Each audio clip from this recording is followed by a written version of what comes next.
निहारिका अंधेरे में भागने की कोशिश कर रही थी, लेकिन हर कदम पर उसे ऐसा लग रहा था जैसे यह बंगला उसे अपने अंदर कैद कर रहा हो।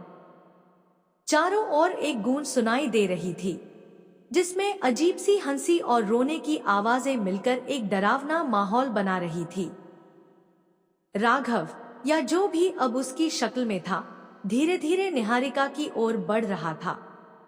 उसकी चाल में कोई जल्दबाजी नहीं थी, लेकिन उसकी आंखों में एक खतरनाक चमक थी। निहारिका ने हिम्मत जुटाकर सीढ़ियों की ओर भागना शुरू किया। जैसे ही वह ऊपर पहुंची, एक दरवाजा अचानक अपने आप खुल गया।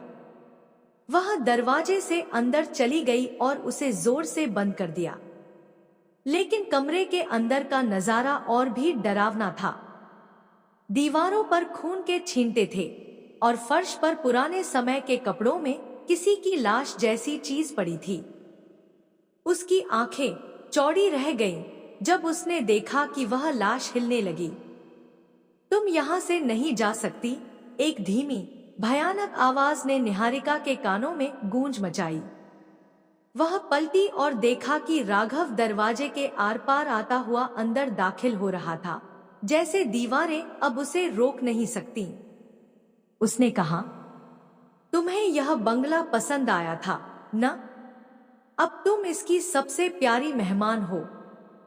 निहारिका ने पास रखे एक लोहे के दीपक को उठाया और डर के मारे राघव की ओर फेंका। लेकिन दीपक उसे छूने से पहले ही रुक गया और हवा में लटक गया। तभी कमरे में एक नई आवाज गूंजी, जैसे किसी और की आत्मा ने प्रवेश किया हो। अचानक वह लाश जमीन से उठ खड़ी हुई। उसकी आंखें खाली थी, लेकिन उसके इशारे ने पूरे माहौल को और ठंडा कर दिया। लाश ने निहारिका की ओर इशारा करते हुए कहा, तुम वही हो जो हमें मुक्त कर सकती हो, लेकिन इसकी कीमत चुकानी होगी। राघव ने भड़कते हुए कहा, नहीं, इसे छोड़ो, यह मेरी है। दोनों के बीच की यह टकराव निहारिका के लिए और भी रहस्यमय था। उसने अपने सारे डर को पीछे छोड़कर जमीन पर पड़े एक पुराने फटे हुए पर्चे को उठाया। उसमें कुछ संस्कृत में लिखा था। वह पढ़ने की कोशिश कर रही थी, लेकिन उसकी नजरें बार बार लाश और राघव पर जा रही थी।